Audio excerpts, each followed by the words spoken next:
देखिए, आज हमने ये ये आज हमने समीक्षा बैठक की है। आज सम्मेलन इन्होंने लिख दिया, समीक्षा बैठक की है। ये संत कविनगर क्षेत्र जो गोरखपुर क्षेत्र है, इसके सभी जिलों के अध्यक्षों को और उनके प्रमुख साथियों को, जो क्षेत्रीय पदाधिकारी हैं, महानगर अध्यक्ष हैं, सीमित लोगों को बुलाया।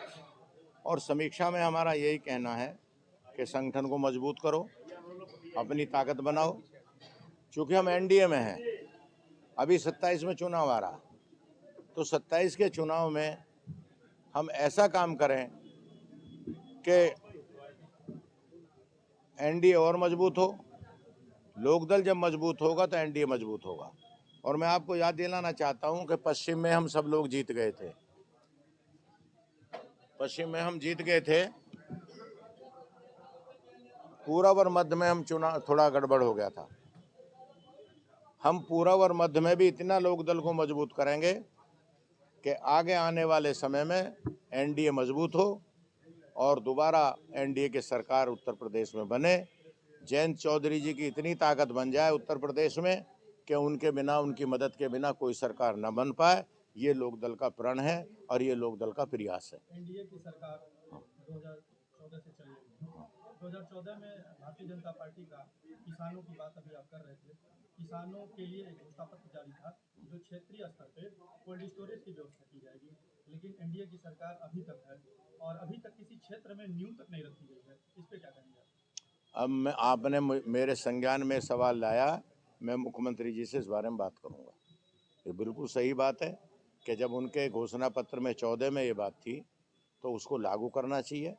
और ये बात सही है कि किस कोल्ड स्टोर होने से किसान की सब्जियां जो बाज़ार में फेंकनी पड़ती हैं, अगर कोल्ड स्टोर हो तो उसमें रखी जाएंगी, उसका रखरखाव होगा, किसान को उनकी सब्जियों का उचित दाम मिलेगा। ये किसान के लिए अति आवश्यक है और इसके कोल्ड स्टोर का निर्माण अति आवश्यक है। एक सवाल और है, जो आईजीआरएस पोर्टल चलता है उत्तर प्रदेश, इस आईजीआरएस पोर्टल का अगर हिसाब देखा जाए तो उस पर 80% फर्जी रिपोर्ट अधिकारियों द्वारा लगाया जाता है। यहाँ की जनता उस पर आवाज नहीं उठा पाती है। उस पर क्या? अब उस पर भी कार्रवाई तो यही है। देखिए, तो सरकार कार्य कर रही है, कोशिश कर रहे हैं, योगी जी कोशिश कर रहे हैं, हम लोग भी कहेंगे, इस पर भी हम बात करेंगे रामाशीष राय जी और हम लोग, के उस पर सही रिपोर्ट लगे, सही जानकारी हो। किसानों की बात करती है, टैरिफ जो है लग रहा है, इस पर क्या कहना चाहेंगे? नहीं, देखिए, ऐसा है कि बहुत चीज़ों पर टैरिफ लगा है, बहुत पे छुटा है, कुछ पे जीरो भी हुआ है। और किसानों के हितों का ध्यान रखा जाएगा। किसानों के ये जो लगातार बात कर रहे हैं लोग कि जब एक देश का दूसरे देश से समझौता होता है तो कुछ हमारी चीज़ें उन पर टैरिफ कम हो रहा है, हमारा भी सामान वहाँ जाएगा, उनका भी सामान आएगा। और यहाँ कोई गेहूँ वेहूँ आने वाला नहीं। हमारे पास इतना गेहूँ है, हमारे पास इतना चावल है कि हम कम से कम 20 देशों को खिला रहे हैं। ये हुआ बनाया जा रहा। हम 20 देशों को चावल, पूरे मिडिल ईस्ट को, पूरे नॉर्थ ईस्ट को, पूरे एरिया को भारत चावल और गेहूं खिला रहा है।